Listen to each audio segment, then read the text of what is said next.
Hey yo yo yo, salut les turfeuses, salut les turfeurs, bienvenue pour un nouveau pronostic de Benoît Requin. Ok, place au pronostic du quintet du dimanche 29 décembre, direction Paris-Vincennes pour le prix de Bourgogne, trop attelé, 2100 mètres, départ autostart, 17 partants car le 18 est non partant, réunion une course 4, indice de confiance 2 sur 5.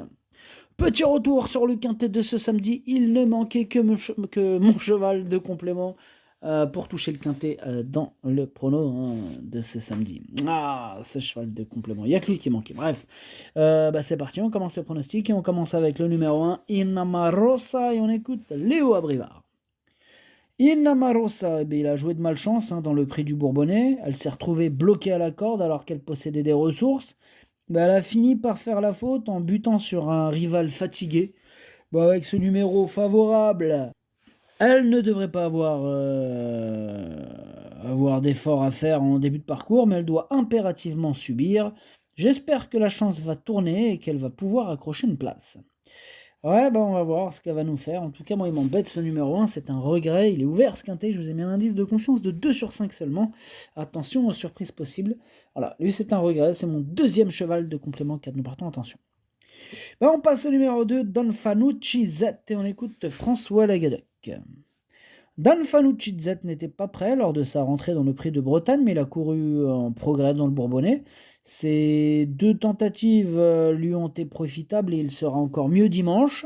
Son numéro derrière l'autostart est très favorable et il sera cette fois pieds nus. Il a tout pour plaire. J'avais gagné ce Bourgogne l'an dernier et je pense pouvoir conserver mon titre. Ok, merci François Legadec. Ce numéro 2 fait partie de mes préférés. Moi j'y crois dur comme fer. En plus, il est bien placé en première ligne. Moi je l'ai mis 3e. On enchaîne avec le numéro 3, Émeraude de Bay. On écoute Benjamin Gotz. Émeraude de Bay a été très forte pour prendre le premier accès du prix du Bourbonnais après s'être retrouvée le nez au vent dans la montée. Elle sera encore plus à son affaire sur ce parcours de vitesse. À un mois d'Abel, je veux qu'elle fasse une vraie course. Elle avait pris la 2e place de cette épreuve l'an dernier. Avec son numéro favorable, elle devrait terminer dans les 3 premiers. Moi, ce numéro 3, il fait lui aussi partie de mes préférés. Je l'ai mis 4e. Il peut faire très mal. On enchaîne avec le numéro 4, Guderi-Pré. On écoute Thierry Duval d'Estaing. Guderi-Pré, il reste sur une performance dans le Bourbonnais qui était correcte et encourageante, d'autant qu'il a besoin de retrouver le rythme de la compétition après avoir connu quelques soucis à l'automne. J'espère qu'il est monté là-dessus. Il sera mieux en enchaînant les courses. Il avait gagné cette épreuve l'an dernier. Je ne peux le déférer une nouvelle fois. Il sera donc déféré des postérieurs antérieurs comme précédemment. Voilà. Ok, merci Thierry Duval d'Estaing. Ce numéro 4, lui aussi me plaît beaucoup. En plus, je l'ai hérité d'un excellent numéro. Moi, je l'ai mis 5e. On passe au numéro 5, Go On Boy. On écoute Romain Derieux. Go On Boy a été ralenti en novembre au haras de Sassy, ce qui lui a fait le plus grand bien. Il travaille de bonne manière pour ce prix de Bourgogne. Tout se présente bien avant coup. Il sera ferré, comme il l'est d'habitude dans cette configuration. J'aborde cet engagement sereinement, d'autant qu'il a un numéro favorable.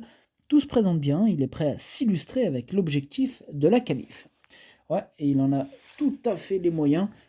Sur sa classe, il peut même remporter ce quintet. Moi, je l'ai mis 2e. Il est hérité d'un excellent numéro. Bref, tous les feux sont au vert. On enchaîne avec le numéro 6, avec notre champion Idaho Tillard. Et on écoute Thierry Duval d'Estaing. Idaho Tillard a été traité contre la leptospirose après le prix du Bourbonnais. Il a pu reprendre normalement le travail en début de semaine dernière. Il a bien travaillé lundi matin en ligne droite et il était bien souple.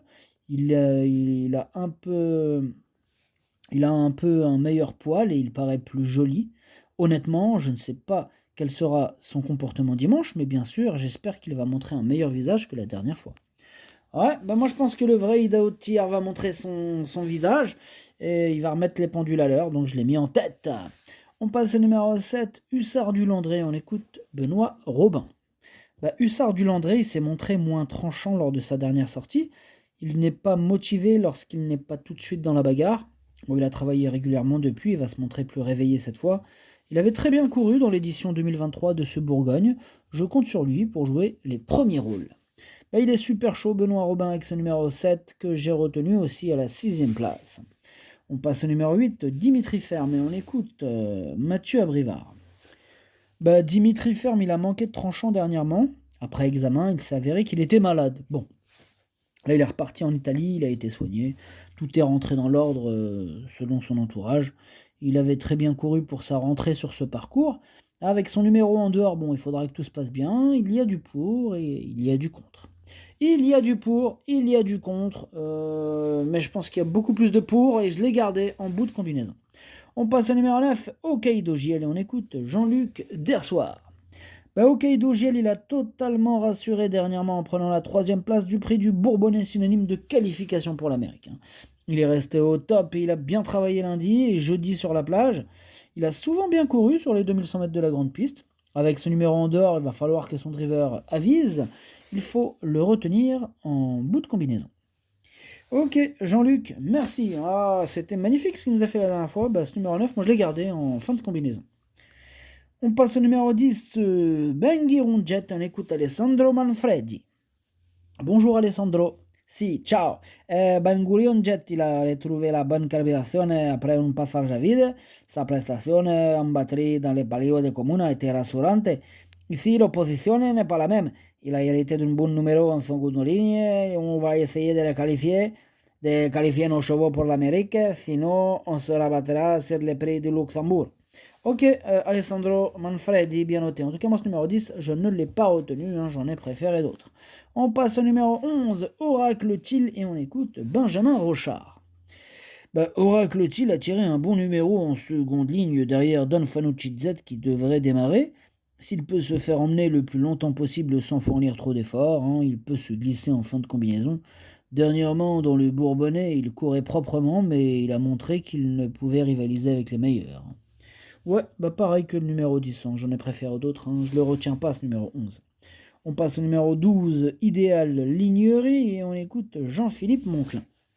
Idéal Lignerie a très bien tenu sa partie dans la finale du Grand National du Trot. En faute d'engagement favorable, il n'a pas couru depuis mai, mais il est prêt. Ses propriétaires ont préféré courir dimanche plutôt que le prix de Bar-le-Duc disputé la veille. Il a hérité d'un bon numéro dans les stalles, d'un bon numéro dans le sillage d'Émeraude de Baie qui détient une très bonne chance, et les 2100 mètres vont lui plaire. Je dirais que c'est un outsider amusant. Moi, je dirais que c'est un outsider qui prend la tête. Ouais. Ce numéro 12, je l'ai pas retenu, il est en plein milieu de ma petite liste des possibles troubles faits.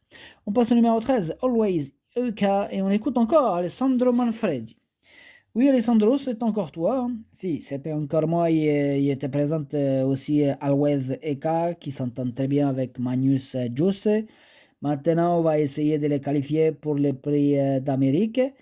Il évolue toujours en excellentes conditions physiques. En seconde ligne, la partie n'est pas facile, mais c'est parmi nos 3 élèves celui qui détient la meilleure chance. C'est ta meilleure chance parmi tes 3 élèves, Alessandro. Eh bien, moi, ce numéro 13, je ne l'ai pas retenu, mais il est à l'arrière de ma petite liste des possibles troubles faits. On passe au numéro 14, Mister Hercule, et on n'aura pas les commentaires de l'entraîneur. C'est Daniel Reden qui est parti pêcher avec Captain Ian Barbro. Bref, amusez-vous bien, ce numéro 14, je ne le retiens pas. On passe au numéro 15, Justin Bold, et on écoute Jean-Rémy Delio. Justin Bold n'était pas à son aise, déféré des 4 pieds dans le ténor. Malgré cela, il s'est montré excellent en conservant la 3e place sans avoir la bonne course. On voulait aller de l'avant, mais il a fallu l'équilibrer. On n'avait pas prévu de recourir ici, mais il a bien récupéré. On a une place. Aussi, il va faire de son mieux. Bon, en seconde ligne, il faudra de la réussite. Il faudra de la réussite, effectivement, mais sur sa classe, il peut troubler la fête. Bon, je ne l'ai pas retenu. Il est ouvert ce quintet, il faut bien faire un choix, mais c'est lui le chef et le capitaine de ma petite liste des possibles troubles faits, attention. On passe au numéro 16, Happy and Lucky, on écoute Kevin Leblanc. Happy and Lucky a effectué une course de rentrée. Elle va mettre un peu de temps à retrouver son meilleur niveau. Il faut qu'elle enchaîne les courses dans l'immédiat. Ici, à ce niveau, elle peut être écartée sans risque. Selon comme elle évolue, elle reviendra au monter ensuite sa spécialité.